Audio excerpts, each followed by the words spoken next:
Assalamualaikum. Welcome to my channel Creations for Lyrah. ഞാൻ സൽമ അമീർ. അപ്പോൾ ഇന്നും നല്ല അടിപൊളി ഒരു നെക്കിന്റെ ക്ലാസ് ആണ്. അപ്പോൾ ഇന്നത്തെ ക്ലാസ്സിൽ നമുക്ക് എങ്ങനെയാണ് ഈ നെക്ക് ചെയ്തെടുക്കുന്നത്, അതായത് ഡബിൾ പൈപ്പിംഗ് വെച്ചിട്ടുള്ള നെക്ക് എങ്ങനെയാണ് ചെയ്യുന്നതെന്ന് നോക്കാം. അതിനു വേണ്ടി ഞാൻ ഇവിടെ ഒരു അളവിൽ ബോക്സ് വരച്ചെടുത്തിട്ടുണ്ട്. 6.5 ഇഞ്ച് ലെങ്ത്തും 6 ഇഞ്ച് വിഡ്ത്തുമാണ് കേട്ടോ അത്. എന്നിട്ട് അതിനുള്ളിൽ ഈ ഷേപ്പിൽ ഞാനൊരു നെക്ക് വരച്ചിരിക്കുകയാണ്. നിങ്ങൾക്ക് ഇഷ്ടമുള്ള ഷേപ്പിൽ നിങ്ങൾക്ക് നെക്ക് വരയ്ക്കാം കേട്ടോ. അതൊക്കെ നിങ്ങളുടെ ക്രിയേറ്റിവിറ്റി അനുസരിച്ച് നിങ്ങൾക്ക് ചെയ്യാവുന്നതാണ്. അതിനുശേഷം ഞാൻ ഇവിടെ പുറത്തേക്ക് 2 ഇഞ്ച് വീതിയാണ് എടുക്കുന്നത്.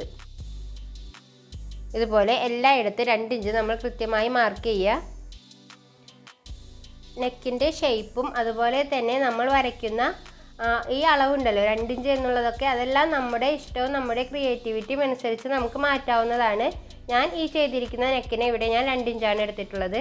ഇനി ഈ ഷേപ്പിൽ തന്നെ നിങ്ങൾക്ക് പുറത്ത് ഡിസൈൻ വരയ്ക്കണമെന്നില്ല. ഞാനിവിടെ വരയ്ക്കുന്നത് അകത്ത് തന്നിരിക്കുന്ന അതേ ഷേപ്പിൽ തന്നെയാണ് ഞാൻ പുറത്തേക്കും ആ 2 ഇഞ്ചിൽ വരച്ചെടുക്കുന്നത്. പക്ഷെ നിങ്ങൾക്ക് അതുപോലെ തന്നെ ചെയ്യണമെന്നൊന്നുമില്ല. അവിടെ നമുക്ക് വേറെ ഡിസൈൻ ആയാലും കൊടുത്താൽ ഭംഗി ഉണ്ടാവും. അപ്പോൾ നിങ്ങളുടെ ക്രിയേറ്റിവിറ്റി അനുസരിച്ച് നിങ്ങൾക്ക് അത് ചെയ്തെടുക്കാം. നമ്മൾ ഇന്ന് ചെയ്യുന്ന ഡിസൈൻ ഇങ്ങനെയാണ്. അപ്പോൾ ഇത് എങ്ങനെയാണ് ചെയ്യുന്നതെന്ന് നിങ്ങളൊന്ന് കണ്ടു നോക്കുക. പിന്നെ ഇതിൽ വിശദീകരിച്ച് ഞാൻ ഒരുപാട് കാര്യങ്ങൾ പറഞ്ഞു തരുന്നില്ല. നമ്മൾ ക്യാൻവാസ് ഒട്ടിക്കുന്നതും കാര്യങ്ങളൊക്കെ ആദ്യത്തെ വീഡിയോയിൽ കണ്ടതാണ്. അത് നിങ്ങൾ കഴിഞ്ഞ ക്ലാസ്സുകൾ പോയി കണ്ടതിന് ശേഷം നമ്മുടെ ഈ വീഡിയോ കാണുക. അപ്പോൾ നിങ്ങൾക്ക് അത് കൃത്യമായി മനസ്സിലാവും കേട്ടോ. ഇതുപോലെ നമ്മൾ തുണിയുടെ ചീത്ത വശത്ത് വെച്ച് നമ്മുടെ ക്യാൻവാസ് അയൺ ചെയ്ത് കൊടുത്തിട്ടുണ്ട്. അതിനുശേഷം പുറത്തേക്ക് എക്സ്റ്റെൻഡ് ചെയ്ത് നിൽക്കുന്ന തുണി 4 ഇഞ്ച് വീതിയിൽ വെച്ചിട്ട് നമ്മൾ അവിടെ കട്ട് ചെയ്ത് കൊടുക്കുകയാണ്. ക്യാൻവാസിന് പുറത്തേക്ക് 4 ഇഞ്ച് വിട്ടിട്ട് ബാക്കി തുണിയെല്ലാം നമ്മൾ കട്ട് ചെയ്ത് കൊടുത്തു. അതുപോലെ തന്നെ ഈ കർവായി നിൽക്കുന്ന ഭാഗങ്ങളിലെല്ലാം നമ്മൾ ചെറുതായി കട്ട് ചെയ്ത് വിട്ടിട്ടുണ്ട്. അതുകൊണ്ടാണ് ഇപ്പോൾ ഇങ്ങനെ മടക്കി തയ്ക്കുമ്പോൾ ഈ ഭാഗത്തെല്ലാം കൃത്യമായി നമുക്ക് മടക്കാൻ പറ്റുന്നത്. ഇതിലൂടെ കൃത്യമായി നമ്മൾ തയ്ച്ചെടുക്കുക.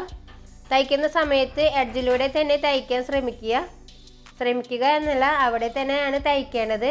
എങ്കിൽ മാത്രമേ നമ്മുടെ സ്റ്റിച്ച് കാണാൻ ഭംഗി ഉണ്ടാവുള്ളൂ. ഇതുപോലെ തന്നെ കൃത്യമായി നിങ്ങൾ തയ്ച്ചെടുക്കുക. ഈ പോയിന്റ് എല്ലാം എങ്ങനെയാണ് തയ്ക്കേണ്ടതെന്ന് കഴിഞ്ഞ വീഡിയോയിൽ ഞാൻ കാണിച്ചിട്ടുണ്ട്. ഇതുപോലെ വീഡിയോയിൽ കാണുന്ന പോലെ നിങ്ങൾ കൃത്യമായി തയ്ക്കാൻ ശ്രദ്ധിക്കുക. പോയിന്റഡ് ആയിട്ടുള്ള ഭാഗങ്ങളെല്ലാം ഇതുപോലെ സൂചി കുത്തി നിർത്തി തിരിച്ചു വെച്ച് നിങ്ങൾ തയ്ച്ചെടുക്കുക. ഇതുപോലെ തന്നെ നമ്മൾ കൃത്യമായി എൻഡ് വരെ തയ്ച്ചു കൊണ്ടുവരികയാണ്. ഇതുപോലെ മടക്കി വെച്ച് നമ്മൾ എൻഡ് വരെ തയ്ച്ചെടുക്കുകയാണ് ചെയ്യുന്നത്. ഇപ്പോൾ നമുക്ക് ഇതുപോലെ ഒരു നെക്ക് കിട്ടിയിട്ടുണ്ട്. ഇനി നമുക്കിത് മറ്റൊരു തുണിയിൽ, അതായത് ഷോൾഡർ പീസിൽ വെച്ച് തയ്ക്കണം. അതിനുവേണ്ടി നമ്മൾ ഇതുപോലെ ഒരു പീസ് എടുത്തിട്ടുണ്ട്. അതിൻ്റെ ചീത്ത വശത്ത് വെച്ചാണ്, ഷോൾഡർ പീസിൻ്റെ ചീത്ത വശത്ത് വെച്ചിട്ടാണ് നമ്മൾ ഇതുപോലെ നമ്മുടെ നെക്ക് തയ്ച്ചെടുക്കുന്നത്. നെക്ക് തയ്ക്കുന്ന വിധമെല്ലാം കഴിഞ്ഞ വീഡിയോയിൽ ഞാൻ കാണിച്ചിട്ടുണ്ട്.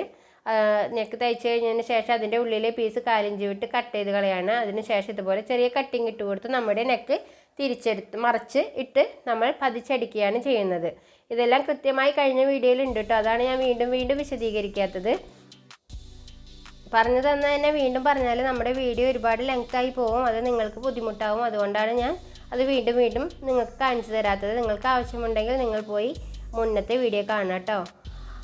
ഇനി നമുക്ക് ക്രോസ് പീസാണ് വെക്കേണ്ടത്. നമ്മൾ ക്രോസ് പീസ് കട്ട് ചെയ്യുന്ന വിധമൊക്കെ ആദ്യം കാണിച്ചു തന്നിട്ടുണ്ട്. ഇനി നമുക്ക് ക്രോസ് പീസ് ജോയിൻറ്റ് ചെയ്യുന്നത് ഒന്നുകൂടെ ഞാൻ കാണിക്കാം കേട്ടോ. അതുപോലെ ചെരിഞ്ഞിരിക്കുന്ന 2 ഭാഗങ്ങൾ തമ്മിൽ ചേർത്ത് വെക്കുക. 2 പീസ് എടുത്ത് ചെരിഞ്ഞിരിക്കുന്ന 2 ഭാഗങ്ങൾ തമ്മിൽ ഇതുപോലെ ക്രോസ് ആക്കി വെക്കുക. ഒന്നിൻ്റെ എൻഡ് വലതുവശത്തേക്കും ഒന്നിൻ്റെ എൻഡ് ഇടതുവശത്തേക്കുമാണ് നമ്മൾ വെച്ചിട്ടുള്ളത്. ഇങ്ങനെ വെക്കുന്ന സമയത്ത് ഇവ രണ്ടും ജോയിൻ്റ് ചെയ്ത ഈ ഭാഗത്ത് ഇതുപോലെ ഓരോ കോർണേഴ്സ് കാണാം. ആ ഒരു കോർണറിൽ നിന്ന് അടുത്ത കോർണറിലേക്ക് നമ്മൾ തയ്ച്ചെടുക്കുകയാണ് ചെയ്യുന്നത്. ഇതുപോലെ കുറച്ച് നീക്കി വെക്കണം കേട്ടോ. ഒപ്പം വെക്കാതെ ഇതുപോലെ കുറച്ച് നീക്കി വെച്ച് ഇതുപോലെ തുമ്പ് കുറച്ചൊന്ന് നീണ്ടു നിൽക്കണം പുറത്തേക്ക്. അതുപോലെയാണ് നമ്മൾ പ്ലേസ് ചെയ്യേണ്ടത്. നിങ്ങൾ വീഡിയോയിൽ നോക്കി കൃത്യമായി തന്നെ ചെയ്യുക. ഇത് മുന്നത്തെ ഒരു വീഡിയോയിൽ ഞാൻ കൃത്യമായി തന്നെ കാണിച്ചു തന്നിട്ടുണ്ട് കേട്ടോ നിങ്ങൾക്ക്.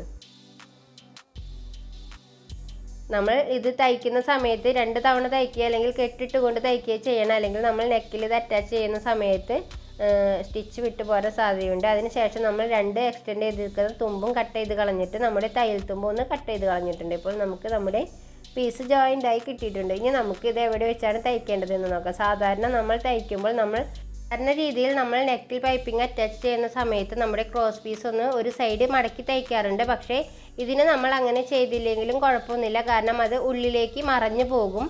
അതായത് നമ്മൾ തയ്ക്കുന്നത് നമ്മുടെ ക്യാൻവാസിൻ്റെ ഈ എഡ്ജിൽ, നമ്മൾ ക്യാൻവാസ് മടക്കി തയ്ച്ച ഈ എഡ്ജിൽ വെച്ചാണ് നമ്മൾ തയ്ച്ചെടുക്കുന്നത്. നമ്മുടെ നെക്കിലല്ല നമ്മൾ പൈപ്പിംഗ് വെക്കുന്നത്. ഇപ്പോൾ പൈപ്പിംഗ് വെക്കുന്നത് നമ്മൾ ക്യാൻവാസിൻ്റെ ഈ എഡ്ജിലാണ്. അപ്പോൾ നമുക്ക് ഒരു വശം മടക്കി തയ്ച്ചില്ലെങ്കിലും നേരെ തന്നെ നമുക്കത് അറ്റാച്ച് ചെയ്ത് കൊടുക്കാം. ഇതുപോലെ നമ്മൾ കൃത്യമായി ക്യാൻവാസിൻ്റെ എഡ്ജും നമ്മുടെ പൈപ്പിങ്ങിൻ്റെ ക്രോസ് പീസിൻ്റെ എഡ്ജും ഒരുപോലെ ഒരേ ലെവലിൽ തന്നെ വെച്ച് കൊടുത്ത് കൃത്യമായി ഈ എഡ്ജിലൂടെ തന്നെ തയ്ച്ചെടുക്കുക. നമ്മൾ നേരത്തെ പൈപ്പിംഗ് ചെയ്യുമ്പോൾ ചെയ്തില്ലേ, അതുപോലെ തന്നെയാണ് നമ്മൾ ഇവിടെയും ചെയ്യേണ്ടത്. പൈപ്പിംഗ് എല്ലാം കൊടുക്കുന്നത് ഒരേ രീതിയിൽ തന്നെയാണ്. പക്ഷേ നമ്മൾ നെക്കിലല്ല ചെയ്യുന്നത് എന്ന് മാത്രം. നമ്മൾ ചെയ്യുന്നത് ഈ വശത്താണ്. നെക്കിൽ നമ്മൾ ഇത് കഴിഞ്ഞിട്ടാണ് ചെയ്യുന്നത്. ഇതുപോലെ നമ്മൾ കോർണർ എത്തുന്ന സമയത്ത് വീണ്ടും സൂചി കുത്തി നിർത്തി നമ്മുടെ പൈപ്പിങ്ങിൻ്റെ ക്രോസ് പീസ് ഇതുപോലെ തിരിച്ചു വെച്ച് നമുക്ക് വീണ്ടും തയ്ച്ചെടുക്കാം. ഇതുപോലെ തന്നെ എല്ലാ എഡ്ജും നമ്മൾ കൃത്യമായി തന്നെ തയ്ച്ചു കൊണ്ടുവരാം. അങ്ങനെ നമ്മൾ ഇത് അവസാനിപ്പിക്കുകയാണ്. ഇനി എങ്ങനെയാണ് നമ്മുടെ നെക്ക് വന്നിട്ടുള്ളതെന്ന് നോക്കാം. നമ്മൾ തയ്ച്ചിരിക്കുന്ന പൈപ്പിംഗ് ഈ കാണുന്ന രീതിയിലാണ് നമുക്ക് വന്നിട്ടുള്ളത്. ഇനി നമുക്ക് കണ്ടില്ലേ, എഡ്ജിലൂടെ തന്നെ നമ്മൾ തയ്ച്ചെടുത്തിട്ടുണ്ട്. ഇനി നമുക്ക് ഈ പൈപ്പിങ്ങിനെ ഒന്ന് ഉള്ളിലേക്ക് മടക്കി കൊടുക്കാം. ഇതുപോലെ നമ്മൾ പൈപ്പിങ്ങിൻ്റെ ക്രോസ് പീസിനെ ഉള്ളിലേക്ക് മടക്കി കൊടുക്കുകയാണ്. അതിനുശേഷം നമുക്ക് ആ പൈപ്പിങ്ങിൻ്റെ ക്രോസ് പീസിൽ തട്ടാതെ കൃത്യമായി അതിൻ്റെ അരികിലൂടെ തന്നെ നമുക്ക് തയ്ച്ചെടുക്കാം. ക്രോസ് പീസിൽ നമ്മുടെ സ്റ്റിച്ച് തട്ടാതെ തയ്ച്ചെടുക്കണം കേട്ടോ. അതൊക്കെ കഴിഞ്ഞ ക്ലാസ്സിൽ പറഞ്ഞിട്ടുണ്ട്. അതുകൊണ്ടാണ് വിശദമായി കാണിക്കാത്തത്. നമ്മുടെ വീഡിയോയ്ക്ക് ലെങ്ത് കൂടണ്ട എന്ന് വിചാരിച്ചിട്ടാണ് കേട്ടോ നമ്മൾ വീണ്ടും അത് കാണിക്കാത്തത്. അപ്പോൾ കഴിഞ്ഞ പൈപ്പിങ്ങിൻ്റെ ക്ലാസ് പോയി ഒന്ന് കാണാം നിങ്ങൾ. ഇപ്പോൾ നമ്മുടെ നെക്ക് ഇതുപോലെ വന്നിട്ടുണ്ട്. ഇനി നമുക്ക് ഉള്ളിലുള്ള നെക്കിലും പൈപ്പിംഗ് കൊടുക്കാം. നമ്മുടെ നെക്കിലും നമ്മൾ പൈപ്പിംഗ് കൊടുക്കാൻ പോകാണ്. അതിനു വേണ്ടി നമ്മുടെ ഈ നെക്കിൽ പൈപ്പിംഗ് കൊടുക്കുമ്പോൾ നമ്മൾ എന്തായാലും ഒരു സൈഡ് ക്രോസ് പീസിൻ്റെ നമ്മൾ മടക്കി തയ്ക്കണം കേട്ടോ. അപ്പോൾ നമ്മൾ ആ മടക്കി തയ്ച്ച പീസ് ഇതുപോലെ നമ്മുടെ നെക്കിൽ വെച്ച് നേരത്തെ ചെയ്തതുപോലെ ചെയ്തെടുക്കുകയാണ്. നമ്മുടെ പൈപ്പിംഗ് കൊടുക്കുകയാണ്. നെക്കിൽ പൈപ്പിംഗ് കൊടുക്കേണ്ട വിധമൊക്കെ നിങ്ങൾക്ക് കൃത്യമായി പറഞ്ഞു തന്നിട്ടുണ്ട് കേട്ടോ. ഞാനിത് വീണ്ടും പറയുന്നത് നിങ്ങൾ മനസ്സിലാവാത്തവരുണ്ടെങ്കിൽ നിങ്ങൾ കഴിഞ്ഞ ക്ലാസ് പോയി കാണുക. അതിന് വേണ്ടിയിട്ടാണ്. ഇപ്പോൾ നമ്മുടെ നെക്കിൻ്റെ പൈപ്പിംഗ് ഫിനിഷിങ് ആയിട്ടുണ്ട്. ഇങ്ങനെയാണ് നമുക്ക് നെക്ക് കിട്ടിയിരിക്കുന്നത്. ഇനി നമുക്കൊരു കാര്യം കൂടി ചെയ്യാനുണ്ട്. നമ്മുടെ ഈ ഭാഗം നമ്മൾ ഈ ഷോൾഡർ പീസിൽ വെച്ച് ഒന്ന് പതിച്ചടിച്ച് കൊടുക്കണം. അല്ലെങ്കിൽ ആ ഭാഗം ഇങ്ങനെ പൊന്തി നിൽക്കില്ലേ, അതിന് വേണ്ടിയിട്ട് പൊന്തി നിൽക്കാതിരിക്കാൻ വേണ്ടിയിട്ട് നമ്മളത് ഷോൾഡർ പീസിൽ വെച്ച് ഫിക്സ് ചെയ്ത് കൊടുക്കുകയാണ്. ഇതുപോലെ പതിച്ചടിച്ച് ഫിക്സ് ചെയ്ത് കൊടുക്കുകയാണ്. ആ സമയത്ത് നമ്മൾ പൈപ്പിങ്ങിൻ്റെ അരികിലൂടെ തന്നെ നേരത്തെ അടിച്ച ആ സ്റ്റിച്ച് ഉണ്ടല്ലോ, ആ സ്റ്റിച്ചിലൂടെ തന്നെ വേണം നമുക്ക് തയ്ച്ചെടുക്കാനായിട്ട്. കൃത്യമായി നമ്മൾ ഓരോ ഭാഗവും പ്ലേസ് ചെയ്ത് ഇതുപോലെ കുത്തി നിർത്തേണ്ടിടത്തെല്ലാം കുത്തി നിർത്തി ഭംഗിയായി തയ്ച്ചെടുക്കുകയാണ് ചെയ്യുന്നത്.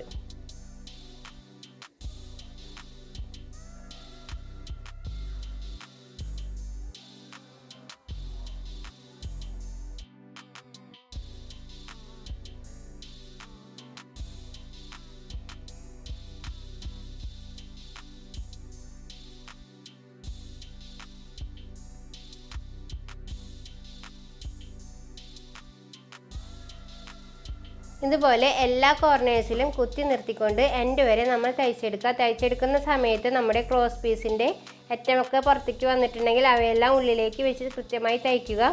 ആ ഭാഗമൊന്നും ക്രോസ് പീസിൻ്റെ എൻഡൊന്നും നമുക്ക് ഇതിങ്ങനെ പതിച്ചടിക്കുമ്പോൾ പുറത്തേക്ക് കാണില്ല. അതുകൊണ്ടാണ് നമ്മളത് മടക്കി തയ്ക്കേണ്ട എന്ന് പറഞ്ഞത് കേട്ടോ. ഇപ്പോൾ നമുക്ക് നല്ല ഭംഗിയുള്ളൊരു നെക്ക് കിട്ടിയിട്ടുണ്ട്. നിങ്ങൾ കാണുന്നുണ്ടല്ലോ നമ്മുടെ നെക്ക് നല്ല ഭംഗിയില്ലേ കാണാനായിട്ട്. അപ്പോൾ ഈ നെക്കൊക്കെ കാണുമ്പോൾ നിങ്ങൾ ആദ്യം വിചാരിച്ചിരുന്നില്ലേ ഇതൊക്കെ എങ്ങനെ തയ്ക്കുകയെന്ന്, ഇപ്പോൾ മനസ്സിലായില്ലേ.